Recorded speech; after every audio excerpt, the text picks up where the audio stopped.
Hello everyone, मैं नेहा और हम पढ़ रहे थे बायोलॉजी के chapter natural resources. Last video में हमने देखा था एयर और एयर पॉल्यूशन के बारे में, और इस वीडियो में हम बात करेंगे वाटर और वाटर पॉल्यूशन के बारे में। शुरू करते हैं। हम बात करते हैं हमारे सेकेंड इम्पॉर्टेंट रिसोर्स वाटर के बारे में। वाटर क्यों इतना जरूरी है, क्यों हम लोग इस पर इतना चर्चा करते हैं, क्यों इतना जरूरी है पानी हमारे लिविंग के लिए, वो देखते हैं। तो जितने भी लिविंग बीइंग्स है वो सारे सेल के अंदर है। ऑब्वियसली ये हम पढ़ चुके हैं पहले भी कि हाँ, सारा लाइफ सेल में है। Cell is the basic fundamental and functional unit of life. ठीक है। अब सेल के अंदर है क्या, सेल का मीडियम क्या है? सेल का मीडियम है साइटोप्लाज्म। पढ़ चुके हैं हम। ये साइटोप्लाज्म किससे बना हुआ है? वाटर से। सिर्फ साइटोप्लाज्म ही नहीं, सेल जिसमें हमारे बॉडी में जो हाँ सेल दौड़ रहा है, किस क्या है? प्लाज्मा है, ब्लड का पार्ट है प्लाज्मा, ये भी हमने पढ़ लिया है। तो ये जो प्लाज्मा है ये भी 90% वाटर है। अब देखो, आप कोई भी एग्जांपल ले लो, अधिकतर जगह 90% ऑफ द टाइम हमारा जो मीडियम होता है वो वाटर होता है। जहां भी सेल रहेगा और सेल के अंदर भी जो मीडियम रहेगा वो वाटर ही होता है। तो जब वाटर इतना ज्यादा जगह रहता है तो क्यों रहता है, क्यों वाटर के बिना ऐसा पॉसिबल नहीं है? मतलब क्यों वाटर के अलावा हम लोग नहीं कहीं देख पा रहे हैं कुछ? क्योंकि अधिकतर जो भी हमारा रिएक्शंस होता है, एनाबॉलिज्म हो, कैटाबॉलिज्म हो, मेटाबॉलिज्म हो, कुछ भी हो, सब वाटर के अंदर ही हो रहा है। वाटर में जो सब्सटेंसेस घुले हुए हैं उनके बीच में ही हो रहा है, अधिकतर रिएक्शंस ऐसा ही होता है। जब पानी चाहिए आपको हर एक रिएक्शन के लिए, जो आपका मीडियम है वो वाटर होगा, आपका जो ट्रांसपोर्ट होगा वो वाटर ही करेगा। तो जब हर जगह पानी चाहिए तो पानी के बिना क्या ही हो पाएगा? कुछ नहीं हो पाएगा। तो इसीलिए पानी बहुत जरूरी होता है हमारे लिविंग के लिए। ठीक है। अब चलो ठीक है, पानी जरूरी है इतना, तो पानी इतना सारा पानी आएगा कहाँ से? कहाँ कहाँ पे रहता है पानी, और कौन कौन किनको जरूरत पड़ता है पानी का? तो पानी का तो ऑब्वियसली हर लिविंग बीइंग को जरूरत है, चाहे वो पानी में रह रहे हो या जमीन पे रह रहे हो। जो जमीन पे रह रहे हैं वो उनको भी वाटर, उनका बॉडी के अंदर वाटर मीडियम है, उनको उसमें उन लोगों को पानी चाहिए होता है। और जमीन पे रहने वालों के साथ तो एक प्रॉब्लम और है, जो समुद्र में रह रहे हैं वो उनको आदत हो रखा है समुद्र वाला पानी से काम चलाने का। इस समुद्र और पानी वाला पानी और जो नॉर्मल नदी या फिर तालाब वाला पानी होता है उसमें क्या डिफरेंस होता है? तो समुद्र वाले पानी में, इसमें हम लोग पहले भी बात कर चुके हैं तो, कि समुद्र वाला पानी हमेशा खारा होता है। खारा होने का मतलब उसमें ढेर सारा सॉल्ट डिसॉल्व होता है, और सॉल्ट से हमारे साथ क्या होता है? सॉल्ट से आपको पता है कि सॉल्ट से कोई भी मीडियम हाइपरटोनिक हो जाएगा। अब हाइपरटोनिक और हाइपोटोनिक ये दोनों मिलेंगे तो फिर हाइपोटोनिक का तो वाटर लॉस हो जाएगा। तो सेम चीज हमारे पास भी है, सिंस हम लोग जमीन पे रह रहे हैं, हम लोग हाइपरटोनिक सोल्यूशन नहीं ले सकते हैं। हम लोग को जब चाहिए होगा फ्रेश वाटर चाहिए होगा। तो फ्रेश वाटर ये जरूरी हो जाता है किनके लिए? टेरेस्ट्रियल ऑर्गेनिजम्स के लिए। ठीक है, फ्रेश वाटर। अब सिंस यही वो पानी है जो कि हम कंज्यूम कर सकते हैं, तो इसका अवेलेबिलिटी तो बहुत मैटर करता है, मैटर करता है। तो फ्रेश वाटर जो होता है ये आपको मराइन वाटर को छोड़ करके, मतलब मराइन वाटर में मेन आपके जो आते हैं सी आते हैं, ओशंस आते हैं। इसके अलावा कुछ लेक्स भी होते हैं जिसमें कि फ्रेश वाटर नहीं होता है, सॉल्टी वाटर होता है। बट उन कुछ एक्सेप्शंस को छोड़ दें तो बाकी जितना भी जगह हो गया, यानी आपका रिवर हो गया, लेक हो गया, पॉन्ड हो गया, इनफैक्ट आपका अंडरग्राउंड वाटर जो होता है ये भी आपका फ्रेश वाटर ही होता है। ठीक है। तो फ्रेश वाटर जो है ये आपका बेसिकली 3 जगह में है। ठीक है, 3 फॉर्म में है, जो कि 3 फॉर्म होता है वाटर का। क्या? Solid, liquid, gas. ये 3 फॉर्म में आपके पास फ्रेश वाटर होता है। ठीक है। सॉलिड, जितने भी ग्लेशियर्स हैं वो सारे सोर्स ऑफ फ्रेश वाटर है। ये सारे सोर्स ऑफ फ्रेश वाटर है। तो ग्लेशियर जो है वो फ्रेश वाटर का सोर्स है, ऑल्दो अवेलेबल नहीं है अभी, क्योंकि ये तो जमा हुआ है। ठीक है, और एक बार में पिघल जाएगा तो भी प्रॉब्लम हो जाएगा। सो ठीक है, जमा हुआ ही रहने दो इनको। तो सॉलिड जो है ये ग्लेशियर्स है, ग्लेशियर्स के फॉर्म में फ्रेश वाटर अवेलेबल होता है। दूसरा लिक्विड, यही हम लोग होता है जो हम लोग जनरली कंज्यूम कर पाते हैं। ठीक है, तो कहाँ कहाँ इसका प्रेजेंस सबसे ज्यादा इम्पोर्टेंट है। तो कहाँ कहाँ मिलेगा? आपको रिवर्स में मिलेगा, पॉन्ड्स में मिलेगा, फ्रेश वाटर लेक्स में मिलेगा,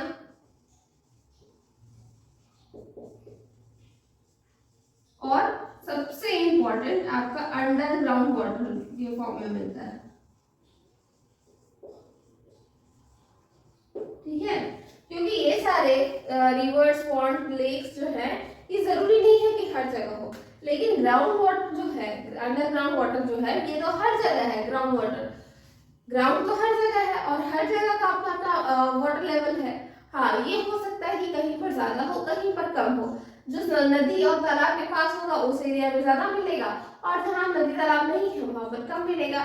फिर ठंडी के टाइम पे आपको इजीली अवेलेबल होगा, वहीं गर्मी के टाइम में अंडरग्राउंड वाटर का लेवल भी गिर जाता है। तो इसके कारण कई बार तकलीफ होता है, और रूरल एरियाज में जहाँ पर पानी निकालने का उतना सोर्स अवेलेबल नहीं है, वहाँ के लोगों को बहुत प्रॉब्लम होता है। बट स्टिल वाटर अवेलेबल होता है कहाँ? अंडरग्राउंड वाटर में। ठीक है, तो ये है बेसिकली लिक्विड फॉर्म में जहाँ जहाँ रहता है, और यही वो मेन सोर्स है जहाँ से हम लोग कंज्यूम कर पाते हैं। ना आप सॉलिड का कंज्यूम कर पाओगे डायरेक्टली, ना आप गैस का कंज्यूम कर पाओगे। जो आपको करना हो है लिक्विड फॉर्म में ही हम लोग करते हैं कंज्यूम। गैस में किस फॉर्म में है? जो भी आपका एयर में वाटर वेपर है वो सारा सोर्स ऑफ फ्रेश वाटर है, क्योंकि वाटर वेपर जब पिघलेगा तो नमक नहीं रहेगा उसमें। ठीक है, सिर्फ और सिर्फ पानी रहता है।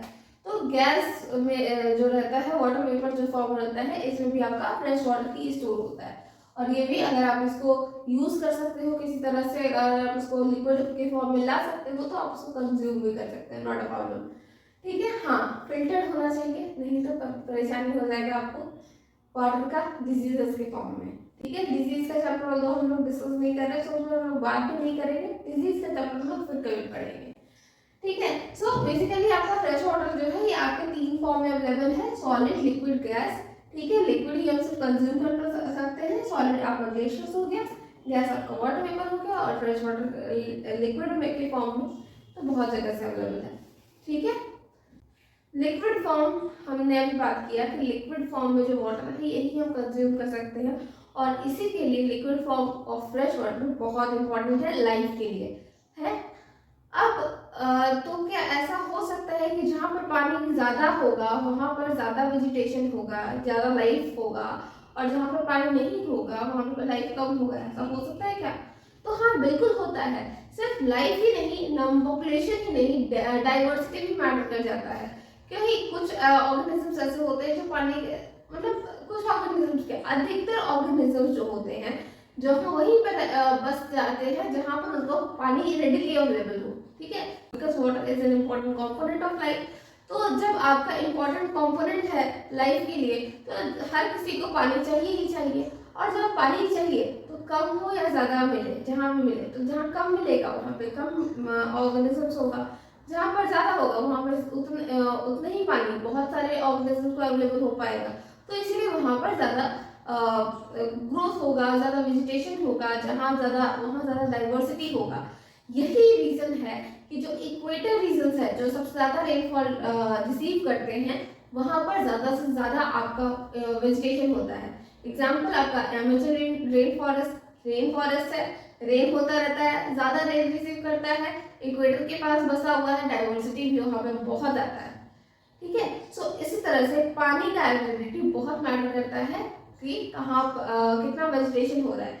बट ऐसा नहीं है कि सिर्फ और सिर्फ पानी ही जरूरी है। सॉइल का टाइप, सॉइल का टेक्सचर, टेम्परेचर कहाँ कितना है वहाँ उस एरिया का, ये सब भी बहुत इंपॉर्टेंस रखता है कि वहाँ कैसा वेजिटेशन होगा। But still water is a very important component. ठीक है, अब हम लोग थोड़ा बात करते हैं वाटर पोल्यूशन के बारे में। ओके, सो हम बात कर रहे हैं वाटर पोल्यूशन के बारे में। तो जैसे हमने एयर पोल्यूशन के बारे में कहा था कि जब हमारा एयर का क्वालिटी खराब होता है तो हम उसको एयर पोल्यूशन कहते हैं, और जो चीज़ मिलने के कारण मतलब एयर का क्वालिटी खराब हो रहा है उसको हम लोग एयर पोल्यूटेंट्स कहते हैं। सिमिलरली जब वाटर का क्वालिटी खराब होता है तो हम उसको वाटर पोल्यूशन कहते हैं, और जिन चीज़ों के मिलने से खराब हो रहा है उनको हम वाटर पोल्यूटेंट्स कहेंगे। ठीक है, बट एक चीज है वाटर पोल्यूशन में जो एयर पोल्यूशन में कवर नहीं होता। क्या? वाटर पोल्यूशन बेसिकली आपका तीन रीजन से होता है। पहला, एडिशन ऑफ अनडिजायरेबल सब्सटेंसेस, या फिर आप कह सकते हो एलिमेंट्स, एक ही बात है, ठीक है। दूसरा, removal of desirable substances,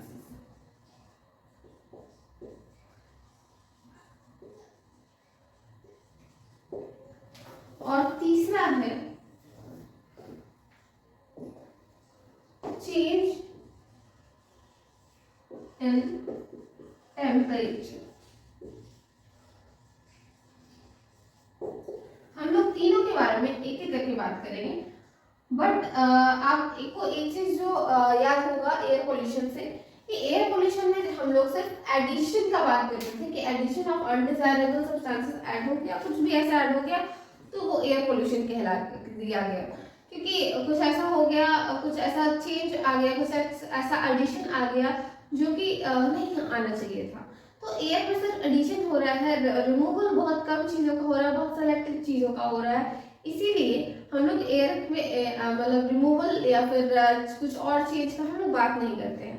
air में ये सब नॉर्मल है, बट वाटर में इतना सब चेंज होने से ही बहुत कुछ चेंज हो जाता है, क्योंकि वहाँ पर बहुत सारे ऐसे लाइफ रह रहे हैं, बहुत सारे लाइफ है जो जिनको कुछ चाहिए होता है, जो वापस उसमें कुछ रिलीज करते हैं, एट द सेम टाइम कुछ एक पर्टिकुलर टेम्परेचर पे रहते हैं, एक पर्टिकुलर पीएच पे रहते हैं। तो जब भी कुछ ऐड होता है उसमें तो पीएच चेंज हो सकता है, जिससे कारण लाइफ का डेथ हो सकता है। अगर कुछ हटा लिया गया, उसमें से कुछ एलिमेंट्स हटा लिया गया तो उनको न्यूट्रिशन का कमी हो जाएगा, उसके कारण मर जाएंगे। जिस टेम्परेचर पे आदत नहीं हमको रहने का, उस टेम्परेचर में डाल दिया जाए तो भी मर जाएंगे। तो इसीलिए सिंस वाटर में लाइफ रह रहा है, वाटर एयर में तो लाइफ है नहीं ऐसा बहुत ज्यादा, और जो है वो बहुत ज्यादा स्ट्रॉन्ग है, इतना कि उनको फर्क नहीं पड़ता है कि कहाँ वो जा रहे हैं, कहाँ पे जा रहे हैं, कोई मतलब नहीं है। बट वाटर में छोटा से छोटा चेंज बहुत ज्यादा असर ले आता है, इसीलिए वाटर में हम लोग तीन एस्पेक्ट कवर करते हैं। क्या? पहला तो एडिशन ऑफ अनडिजायरेबल सब्सटेंसेस। तो ये अनडिजायरेबल सब्सटेंसेस हो क्या सकते हैं? तो जैसे कि आप एग्जांपल लो, हमने लास्ट चैप्टर में ही पढ़ा था पेस्टिसाइड्स और फर्टिलाइजर्स के बारे में। ये जो पेस्टिसाइड्स, फर्टिलाइजर्स, हर्बिसाइड्स, ये सारे जो भी हैं, ये सब कहीं ना कहीं आकर के पानी में घुल जाते हैं। पानी में घुलेंगे तभी तो प्लांट के अंदर जाएंगे, तभी तो किसी को मार पाएंगे। तो हाँ, ये पानी में घुल जाते हैं। और कभी कभी मान लो बारिश आया, बाढ़ आया, तो उसी के साथ वो बह करके चले भी गए। बह करके कहाँ जाएंगे? किसी नदी या तालाब में जाएंगे। अब वहां जाएंगे तो वहां के ऑर्गेनिजम्स को डिस्टर्ब करेंगे, कुछ एक्स्ट्रा आ गया जो कि वहां नहीं आना चाहिए था।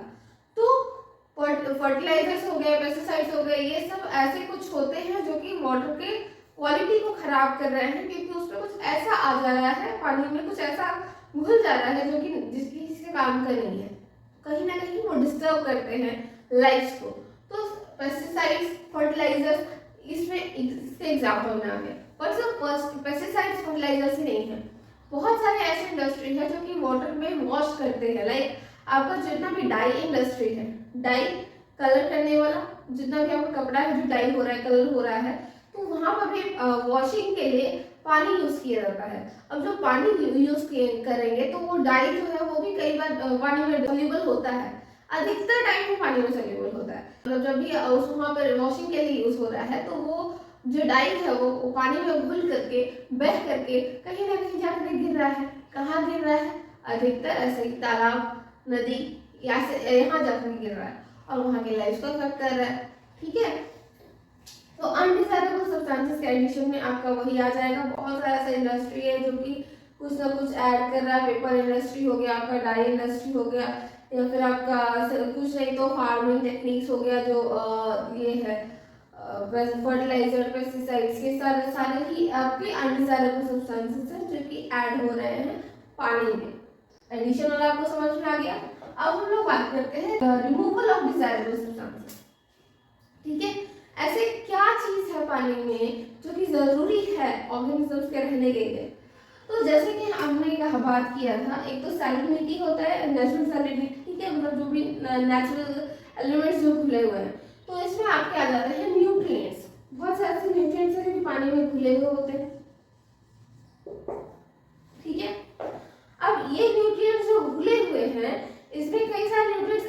होते हैं कि एक का क्वांटिटी अगर बढ़ गया तो दूसरे का क्वांटिटी घट जाएगा, ठीक है।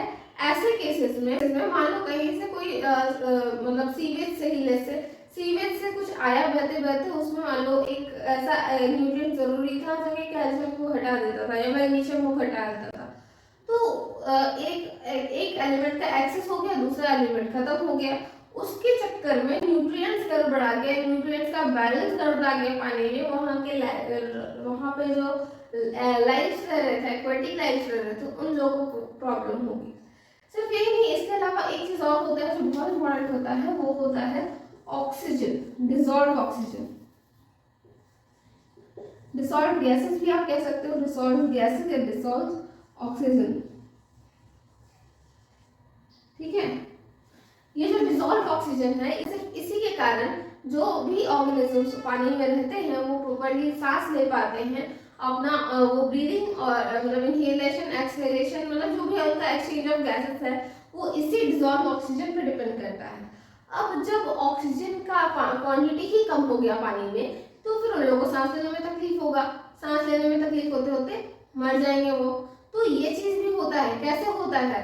तो जब सीवेज का जो पानी होता है, सीवेज का पानी आपको समझ में आ रहा है, जो भी मतलब आपके बाथरूम से जो निकल रहा है पानी को कहीं ना कहीं जाकर के तो जा रहा है, अगर बिना प्रॉपर ट्रीटमेंट किए हुए उसको पानी में डाल दिया जाएगा तो वहां पर ऑर्गेनिक मैटर बढ़ जाएगा, जिसके कारण प्लैंक्टन्स बढ़ जाएंगे। अब प्लैंक्टन्स बढ़ जाएंगे तो क्या होगा कि आसपास मतलब वहां पर ऑक्सीजन का डिमांड ज्यादा हो जाएगा, ऑक्सीजन ज्यादा कंज्यूम होगा, और उसके चक्कर में जो अंदर में एक्वेटिक लाइफ है, बड़े बड़े मछलियां हैं, उन लोगों को बहुत तकलीफ होगा सांस लेने में, और उसके कारण डिसॉल्व ऑक्सीजन कम हो गया, डिसॉल्व ऑक्सीजन कम हो गया तो एक्वेटिक लाइफ प्रॉब्लम में आ गए, ठीक है। सो ये एक चीज होता है।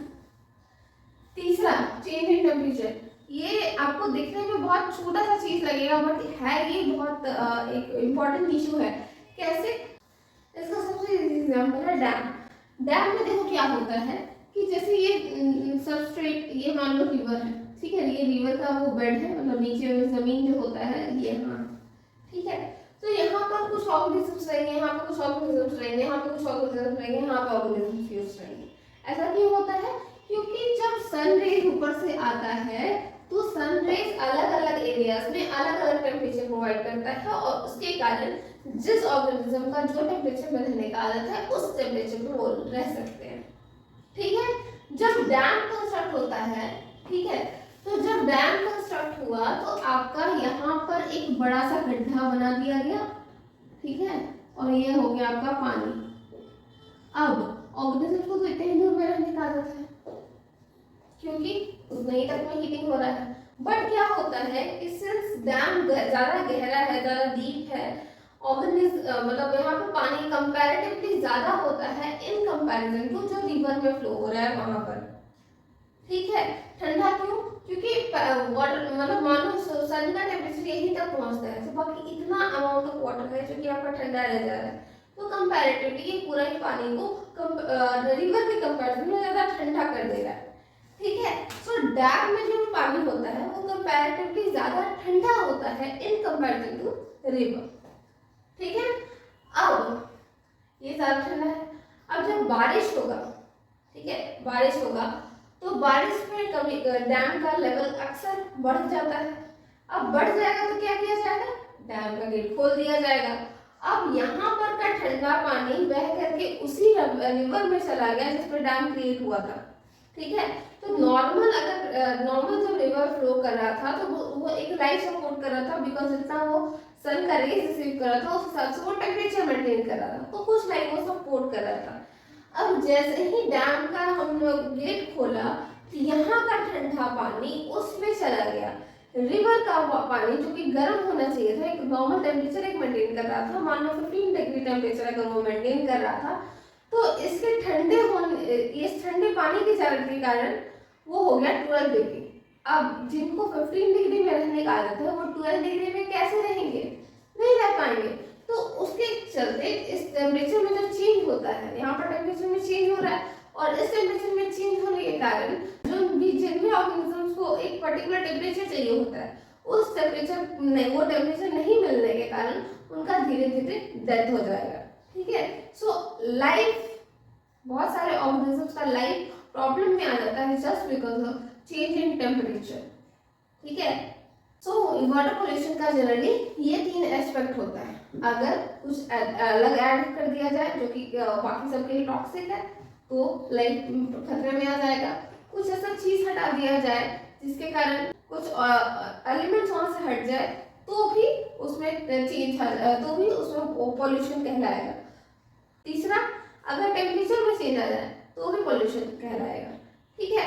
इसका एक बेस्ट एग्जांपल है कि जब आप एक्वेरियम, आपने कभी एक्वेरियम देखा होगा, एक्वेरियम में एक पानी मेंटेन किया जाता है। ठीक है। अब पानी को मान लो आपने गर्म पानी उसमें डाल दिया तो गर्म पानी में तो मछली नहीं रहती है ना, मछली तो उस वही टेम्परेचर में रहती है जिस टेम्परेचर में उसको वो एक्वेरियम में उसका अवेलेबल है।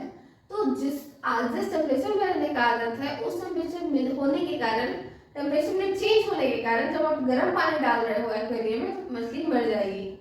ठीक है। दूसरा चीज, अगर मान लो आपने पानी को गर्म किया और गर्म करने के बाद ठंडा कर दिया तो आपको लगा चलो ठीक है टेम्परेचर ठीक है हम डाल देते हैं, डाल तो दिया लेकिन अभी भी प्रॉब्लम हो गया। प्रॉब्लम क्या हुआ कि जब हम लोग उबालते हैं तो उसमें जो डिजॉल्व ऑक्सीजन होता है वो ऑक्सीजन उड़ जाता है, मतलब ऑक्सीजन नहीं रह जाता है पानी में। ठीक है। डिजॉल्व ऑक्सीजन कम हो जाता है। अब जब आप उस पानी को यूज कर रहे हो, ठीक है, तो यहाँ पर आपने एक चीज किया, मतलब रिमूवल ऑफ डिजायरेबल सब्सटेंसेस, आपने एक चीज ऐसा हटा दिया तो ऑक्सीजन हटा दिया। अब जब ऑक्सीजन हटा दिया तो फिर मछली मर जाएगी। ठीक है। चलो यहाँ ये भी होती है। अगर आप मान लो उसमें खाने के साथ आपका पाउडर मिक्स हो गया, मछली का खाना के साथ पाउडर मिक्स हो गया। अब पाउडर जो है ये अनडिजायरेबल सब्सटेंसेस है। अब ये पानी में जाएगा तो फिर ये मछली को प्रॉब्लम करेगा। मछली तुरंत तो नहीं मरेगी बट हाँ धीरे धीरे ओवर द टाइम वो भी उसका भी उसमें भी मर जाएगी। ठीक है। तो ये तीनों तरह से वाटर पोल्यूशन होता है। बेस्ट एग्जांपल आपका एक्वेरियम। ठीक है। तो आज के लिए बस इतना ही। आज हमने देखा वाटर और वाटर पोल्यूशन के बारे में और सॉइल पोल्यूशन के बारे में हम बात करेंगे नेक्स्ट वीडियो में। अगर आपको वीडियो पसंद आया तो इसे लाइक करें, कमेंट करें, अपने फ्रेंड्स के वीडियो शेयर करें और हमारे चैनल को सब्सक्राइब करें। और अगर आपको इसमें कोई डाउट रह गया तो आप वो भी कमेंट कर सकते हैं। मिलते हैं नेक्स्ट वीडियो में। Thank you.